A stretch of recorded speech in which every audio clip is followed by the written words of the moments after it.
প্রধানমন্ত্রী শেখ হাসিনাকে বহনকারী আলোচিত সেই ভ্যানচালক ইমাম শেখের চাকরি হয়েছে বিমান বাহিনীতে।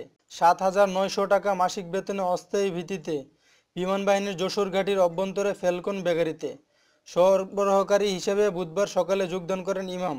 জানা গেছে, যশোর বিমান ঘাঁটি থেকে ৩০ জানুয়ারি সকাল ১১টায় রওনা দিয়ে সন্ধ্যার দিকে গোপালগঞ্জের টুঙ্গিপাড়া পৌরসভায় সর্দারপাড়ার গ্রামে নিজ বাড়িতে আসেন ইমাম। পরবর্তীতে দরকারি কাগজপত্র নিয়ে মঙ্গলবার রাতে আবার যশোর বিমান বাহিনীর ঘাঁটিতে ফিরে যান তিনি। তাৎক্ষণিক প্রতিক্রিয়ায় ইমাম বলেন, পরম করুণাময় আল্লাহর কাছে লাখো কোটি শুকরিয়া। কোনোদিন ভাবিনি আল্লাহ আমাকে এভাবে কর্মসংস্থানের ব্যবস্থা করে দিবেন। এছাড়া প্রধানমন্ত্রী শেখ হাসিনা, বাংলাদেশের বিমান বাহিনী ও দেশের সংবাদ মাধ্যমের কাছে কৃতজ্ঞতা প্রকাশ করেন ইমাম। উল্লেখ্য, গত ২৭ জানুয়ারি সকালে টুঙ্গিপাড়া সফরকালে ইমামের ভ্যানে চড়েন প্রধানমন্ত্রী শেখ হাসিনা।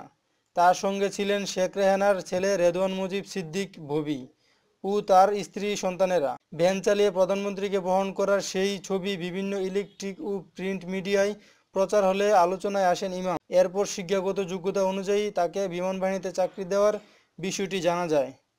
ইমামের বাড়ি টুঙ্গিপাড়া উপজেলার পাটগাতি গ্রামের সর্দারপাড়ায়। ৫ম শ্রেণী পর্যন্ত লেখাপড়া করেন বাড়ির পাশেই প্রাথমিক বিদ্যালয়ে। ইমামের বয়স ১৭ বছর। এতদিন তার জীবনযুদ্ধ চলত ভ্যানের হ্যান্ডেলের ধরে। বাবা আব্দুল লতিফ মানসিক রোগী, মা গৃহিণী। ইমাম শেখরা ২ ভাই ৩ বোন।